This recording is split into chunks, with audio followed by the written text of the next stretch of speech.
Siap gerak. Teman-teman, sebelum kita memulai pelajaran, marilah kita berdoa menurut agama dan kepercayaan masing-masing. Berdoa mulai.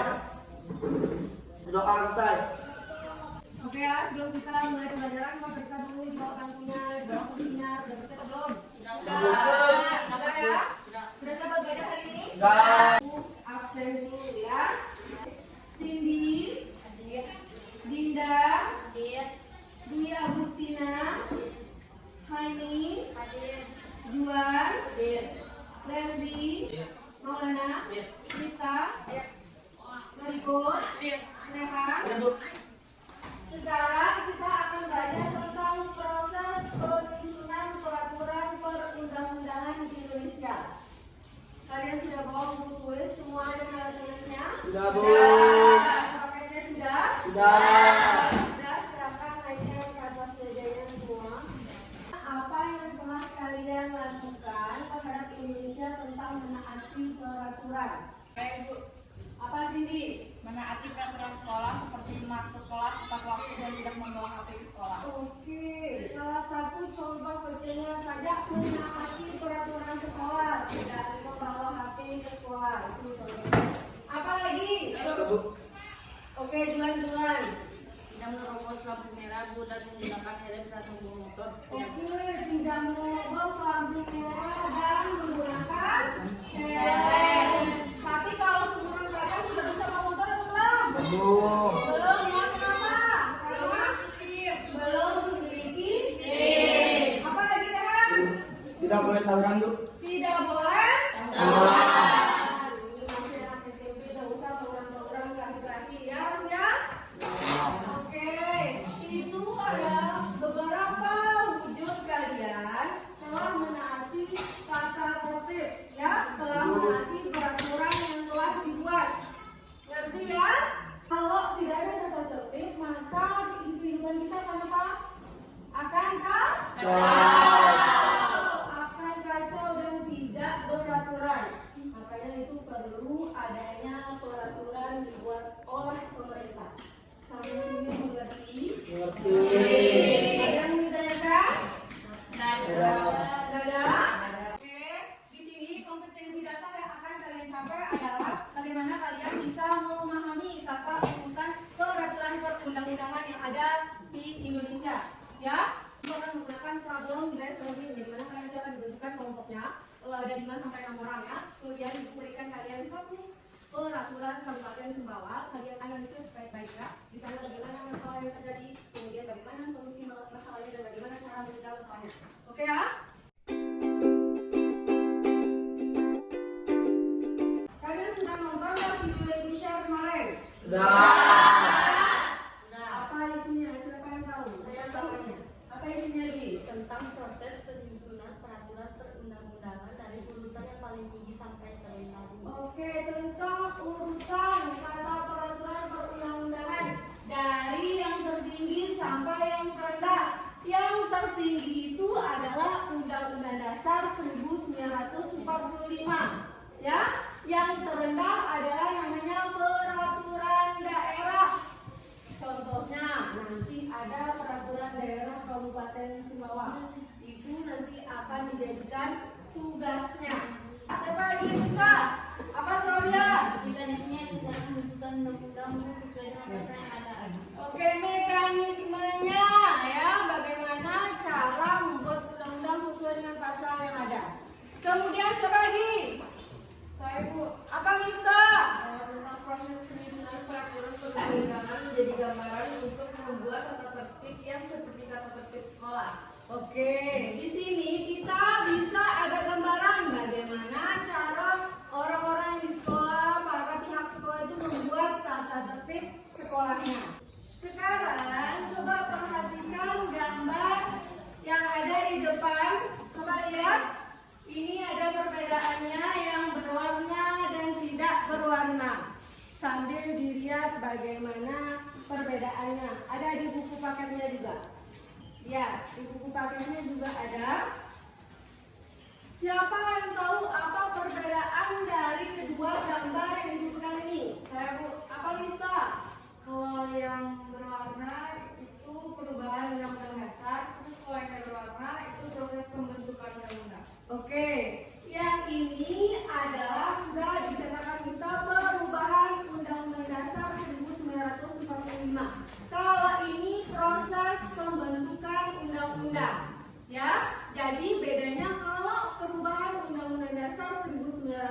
145 itu dikerjakan atau tugasnya oleh siapa? MPR. Ya, kalau yang membentuk undang-undang dikerjakan oleh siapa? Ingat baik-baik perbedaannya ya. Ini mekanismenya yang ada di bagian ini ya. Bagaimana MPR mengubah Undang-Undang Dasar 1945 dan bagaimana DPR membentuk undang-undang. Apakah ada enggak hubungan antara pelaksanaan ini? Antara ini dan ini ada hubungannya atau enggak ada? Ada. Apa hubungannya Mita? Proses pembentukan undang-undang. Oke, dengarkan ya. Di sini ada hubungannya. Yang dimana tadi sudah dijelaskan, tata urutan peraturan perundang-undangan itu ada yang paling tinggi sampai yang paling rendah. Yang paling tinggi itu yang mana? Inilah dia. Undang-Undang Dasar tahun 1945 adalah yang paling tinggi. Ya, yang di bawah Undang-Undang Dasar 1945 itu adalah undang-undang. Nah, kita akan bagikan kelompoknya, yang dimana nanti kalian akan membahas satu masalah. Ya, seperti yang dijelaskan tadi. Ibu akan membagi kelompoknya menjadi 4 kelompok. Kelompok pertama, Cindy. Kelompok pertama Cindy ya. Cindy, Dinda, Satika, Wira, Farhan. Kelompok 2, Mita, Aini, Rehan, Randi, Rosi. Kelompok 3, Di, Sawarya, Satya, Levi, Maulana. Kelompok 4, Noriko, Min, Duan, dan Sujono. Ada nama yang belum disebut? Oh, Hari Nisa. Ayo Nisa, nanti kamu kelompok 4 ya. Apa lagi yang belum disebut? Kalau sudah disebut silakan duduk sesuai dengan kelompoknya masing-masing. Ibu akan bagikan Oke, sekarang ibu akan bagikan RKPD-nya. Nanti di situ baca langkah-langkah kerja RKPD-nya dan lihat apa masalah yang ibu berikan. Kalian harus analisis dulu ya. Kalau kalian menemui kesulitan, boleh bertanya sama ibu. Oke ya? Sekarang silakan dikerjakan. Apabila jangan lupa harus tulis nama teman-temannya ya. Tulis nama teman-temannya, tulis nama. Jadi kalau ada yang bertanya nanti silakan tanya ibu. Oke ya? Selesai itu kalian presentasikan ke depan ya. Presentasikan ke depan. Kemudian kelompok yang maju akan membacakan hasilnya dan kelompok yang tidak maju akan mendengarkan dan memberikan pertanyaan. Oke ya? Ayo dikerjakan, yang lain juga bisa punya. Kalau ada yang susah buat tanya.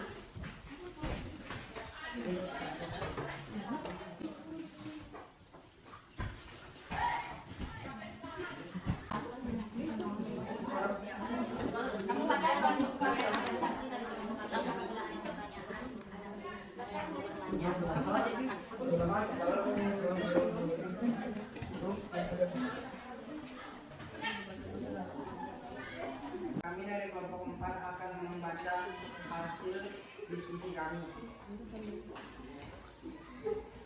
Peraturan Undang-Undang Peraturan Bupati Sumbawa Nomor 33 Tahun 2021 tentang pendidikan karakter dan masalah.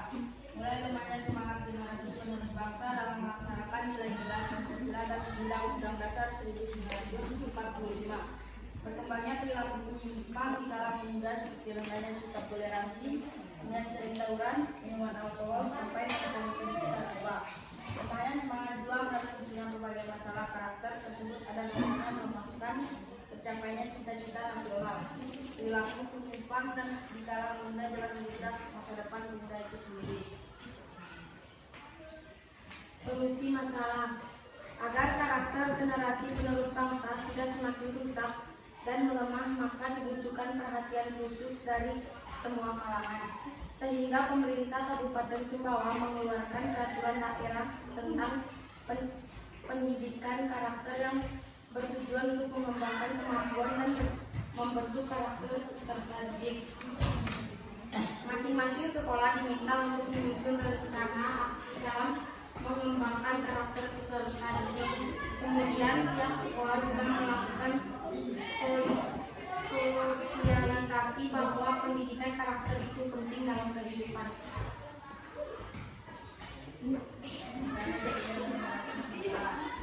Sebagai generasi penerus bangsa, kita harus sadar akan pentingnya pendidikan karakter. Kita dapat memulai ilmu dan teman. Dan tentu kita juga harus memikirkan budaya asing yang masuk ke Indonesia. Kita tidak boleh mengikuti semua budaya yang masuk ke negara kita, melainkan harus pilih yang mana yang baik dan mana yang buruk untuk ditiru.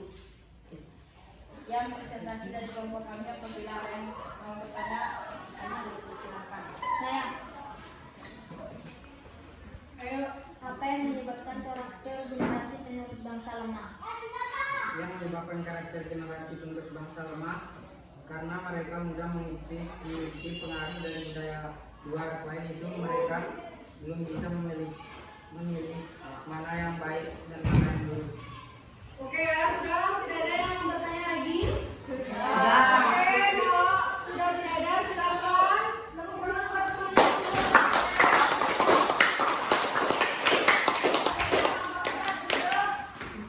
Oke, sekarang kita sudah selesai presentasi. Coba ibu tanya, kalau tidak ada peraturan yang mengatur proses pembuatan peraturan perundang-undangan Indonesia, apa yang terjadi? Ayo, Apa Juan? kalau tidak ada aturan yang mengatur proses penyusunan undang-undang, maka akan kacau karena kita tidak tahu siapa yang membuat undang-undang dan pemerintah akan semena-mena dalam membuat undang-undang. Oke, kalau tidak ada peraturan, maka nanti kita akan semena-mena katanya. Pemerintah akan semena-mena dalam membuat peraturan perundang-undangan. Dari pembelajaran hari ini, siapa yang dapat mengambil kesimpulan apa yang kita pelajari? Lalu, apa Juan? Kita dapat mengetahui apa saja peraturan perundang-undangan yang ada di Indonesia. Kita dapat mengetahui apa saja peraturan perundang-undangan yang ada di Indonesia. Apa lagi? Terus, Apa Suliano? kita juga tahu bagaimana proses pemerintah dalam membuat peraturan perundang-undangan. Oke, kita juga tahu bagaimana proses pemerintah dalam membuat peraturan perundang-undangan. Siapa lagi? Saya Bu, Apa Cindy? kita juga harus menaati peraturan perundang-undangan yang telah dibuat oleh pemerintah. Kita juga harus menaati peraturan perundang-undangan yang dibuat oleh pemerintah. Seperti tadi ngomong, tidak boleh menerobos lampu merah ya, harus menggunakan helm, tidak boleh tawuran ya. Tata urutan peraturan perundang-undangan di Indonesia juga dari yang tertinggi sampai yang terendah harus sesuai nanti kalau membuat peraturan. Oke, sampai sini mengerti? Ada yang ditanyakan? Tadi kalian selesai presentasi semuanya hampir aktif berpendapat. Jadi tingkatkan lagi minggu depan. Oke ya? Kalau sudah, silakan ketua kelasnya pimpin doanya, kita berdoa. Siap, gerak. Di rumahnya nanti buka bukunya nanti di bagian C bab 3. Kalian baca tentang menampilkan sikap sesuai dengan peraturan perundang-undangan. Coba buka bukunya. Sudah tahu tempatnya ya? Di sana harus kalian baca karena ada tugas selanjutnya pada pertemuan berikutnya. Teman-teman, sebelum kita mengakhiri pelajaran, mari kita berdoa menurut agama dan kepercayaan masing-masing. Berdoa mulai.